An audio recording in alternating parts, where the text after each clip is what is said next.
Greetings, my friends. In my last video, Beware the Frenzy of a Mad God, I brought up the idea of the archetypes. Now, the archetypes, they're different versions, let's say. Okay, there's the standard version, but what I'm talking about, I don't mean the standard everyday version of an archetype when I talk about archetypes. I'm talking about something deeper. I'm talking about something that's coming up from the collective unconscious and is pushing ahead a society, a culture, a race, a nation, whatever. I mean, this is something greater and grander than a simple trend, idea, stereotype, whatever you want to call it. Now, okay, let's say we do refer to them as currents, all right? And these currents, and I've stated this many times in the past, these currents have different faces or masks. And the one I was emphasizing at the end of the last video was the Wotan archetype. Now, the Wotan archetype can go from Wodenaz or Wodenaz all the way up to Odin, all right? And all the other versions in between, Wotan, so on and so forth. Now, what I brought up is the dangers of, let's say, guiding a certain archetype in a certain direction. All right, it can lead to catastrophe, as in the case of World War II with Nazi Germany and the horrors that came out of that. Now, as stated also, I've said this many times, and Nietzsche said it when he said God is dead, the Christ archetype is, in a sense, dying. All right, and there have been multiple attempts to replace the Christ archetype. Now, in most cases, it's been done through ideas of let's say, different government, political structures, and trying to go, and since, okay, we are within a rational framework. We are no longer delving into the mystical in most cases, or the esoteric. We are working from a rational framework, basically since the Enlightenment. The ideas of a scientifically structured society have come forward, and that's where you get socialism and communism, Marxism, all those isms, even fascism, believe it or not. Some of you leftists might go, ooh, what? No, that's pure emotion, that's nationalism, that's racism, blah, blah, blah. No. In truth, it too, like socialism, like communism, were structured, supposedly rational ways of conducting or dictating the course of the society. Now, these isms, as far as I'm concerned, do not work.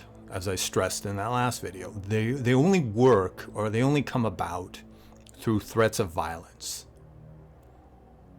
Okay, you have to force people, you have to scare them into complying.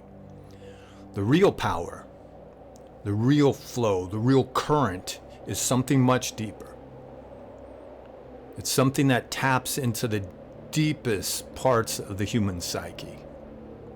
And these are the archetypes I'm talking about.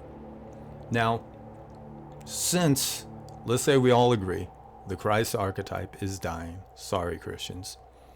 What comes next? Because that was the predominant archetype for at least 1700 years, since the Conference of Nicaea. All right. Now, the Christ archetype is an avatar of the sky god, or the sky father archetype. Sky father archetype being an ancient, very, very ancient tradition.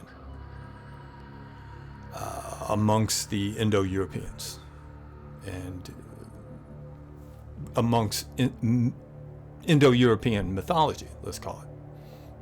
Examples, Zeus, Jupiter, Yahweh, and so on.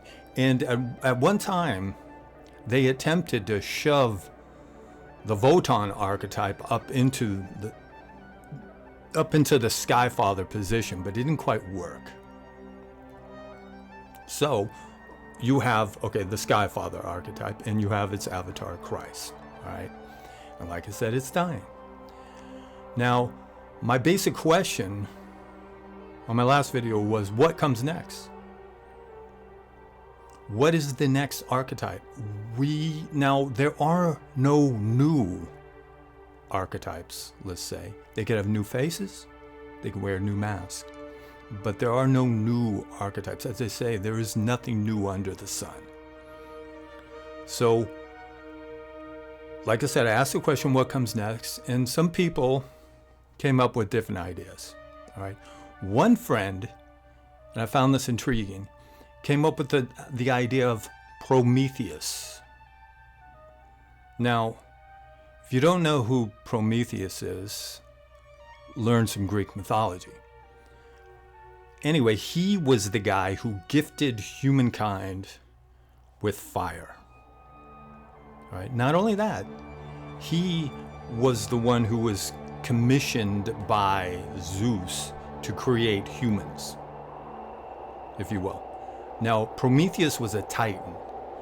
Titans were earlier gods than the Olympians. Now, not only did Prometheus make humans, he formed them out of mud, and Athena breathed life into these mud or clay figures. He gifted them with the ability to stand upright like the gods, and then later on gave them fire.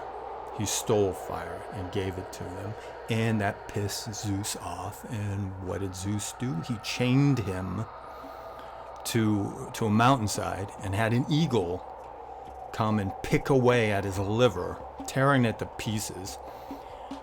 Then the eagle would leave, the liver would heal up, and the next day the eagle would be back. And this torment continued for who knows how long, until eventually a centaur decided to, or chose to,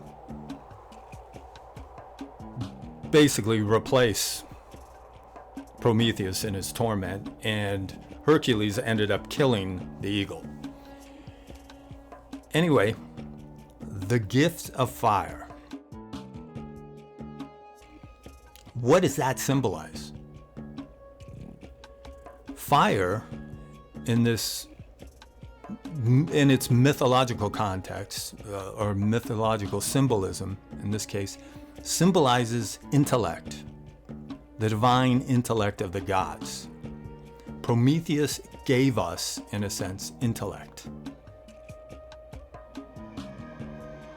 Also, and this is very intriguing,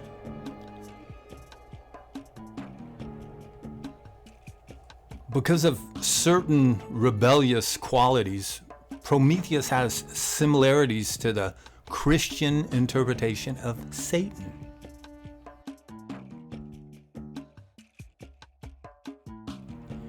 An example of this would be in Milton's Paradise Lost.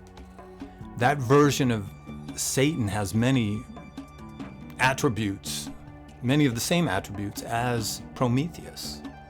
Hence, you have this satanic connection to Prometheus, to this Titan, an older, like I said, an older god than the Olympians. Now, I like the idea of Prometheus, but here's the catch. Will he be too synonymous with Satan? I brought up in my last video, the satanic archetype can be very dangerous. It can be, let's say, too much of a good thing, It's like the analogy I gave in my last video was that I mean, I like to drink. I like to have a cocktail every once in a while, or a beer. But I wouldn't want a shitload of drunks on the highway. You know what I mean? And too many people don't fully grasp the metaphorical aspects of Satan and the satanic archetype. If we push that forward with some of these individuals and their idea of Satanism, we would end up with pure chaos. Little chaos is a good thing. An overabundance can be a major problem.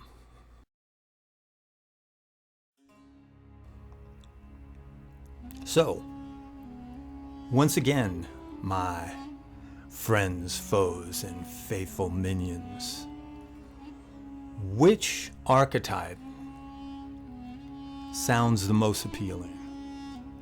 What comes next? Who should we guide forward? Now, Prometheus is not a bad idea at all. I'm just a little concerned about the satanic connection. So, think about it. Leave your comments down below, and until next time.